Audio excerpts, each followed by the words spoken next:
What's up, y'all? I'm gonna spare you the unboxing and go ahead and jump right in. Today we are looking at the Spyderco Edgerati. So this is a Sal Glesser design and is said to have been inspired by his love for high-performance sports cars. So this is inspired by or styled after the Maserati Tipo 60 and 61, or they called the Maserati Birdcage. It was one of the first high-performance sports cars to have an aluminum tube chassis design to reduce weight to increase performance. And it was really revolutionary for its time, and that inspired the design for the Edgerati. So the Edgerati is crafted from aircraft grade aluminum, and it is hard coat anodized. And it does offer some actually excellent grip, some very good grip on this thing. There's some slight, almost like sandblast feeling texturing on that aluminum. With that hard coat, and the skeletonization offers some actually really good grip. The blade. We are looking at a 3.57 inch blade of S30V steel.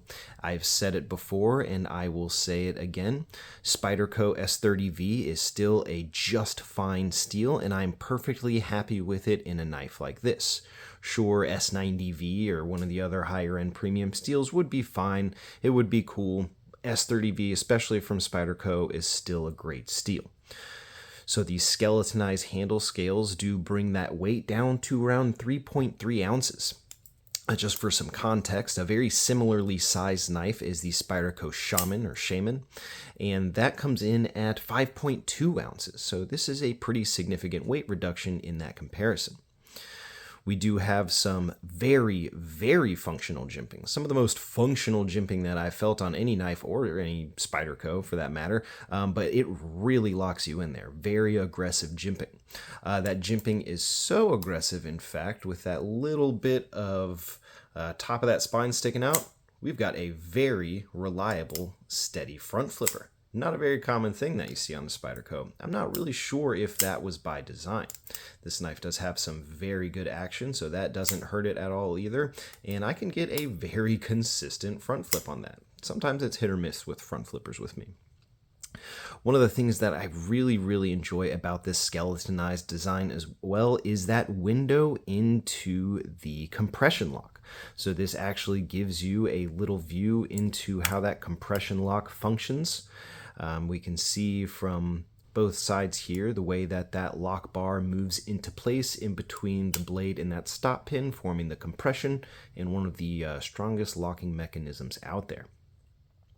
This knife does, of course, again have very nice action for a reverse flick or a thumb flick there. The Spidey flick, again, works really great, and I do love front flipping it as well.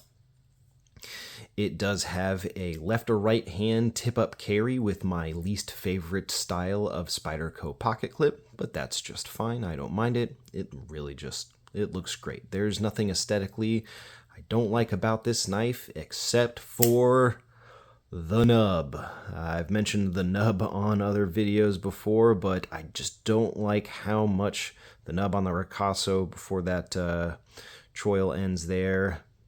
It protrudes too much. It doesn't aesthetically look really good, and it'll bump you when you're closing it. It fully gets in the way of that lock bar access. I do not know why they keep that nub there. I mean, sure, it could keep your finger from sliding up there, but that aggressive jimping and forward finger choil is really more than enough to keep your hand out of the blade path.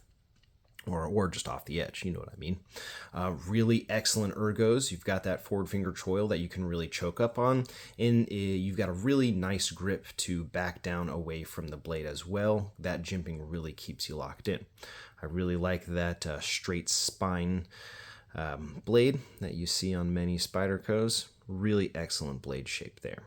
Now this knife, I don't know how much I'm really going to use this knife. I've always said, I'm not a use your shit kind of guy. I understand why people collect and have their safe queens, and I understand why people want to use every knife that they have. I mean, it's hard to truly appreciate a knife without really using it. I mean, knives, especially Spyderco knives, were designed and built to be used. They were built to be tools to be put to work. They're cutting implements, and they are designed to do that very well. And that's something I found with all the other cut test videos that I do, is that, you know, even if in edge retention Spyderco doesn't beat out a better steel or different geometry or something like that, they are always a joy to use, and they always perform really well.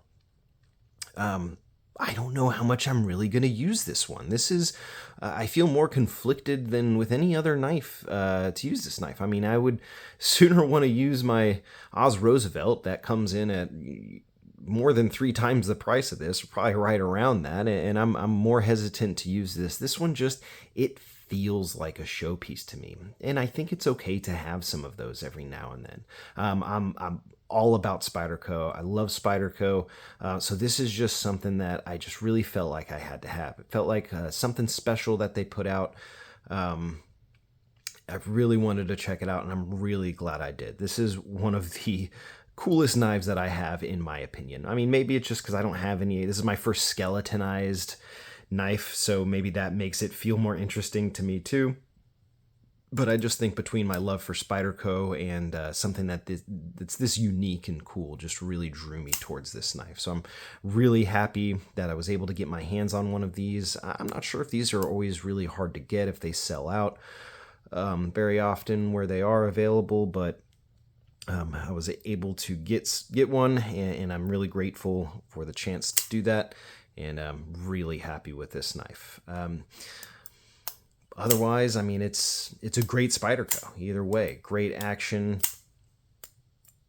fall right shut, excellent, really smooth action there.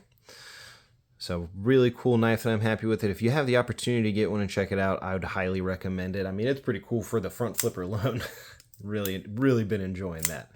But so far, this has really just been a tool for appreciation and a fidget toy for me lately. Don't know how much I'm really going to use this one. I mean, I'm going to have to just break the seal and throw it in my pocket and take it out. I mean, I really need to truly appreciate this thing. But really cool Spyderco, really cool design. Thank you for watching.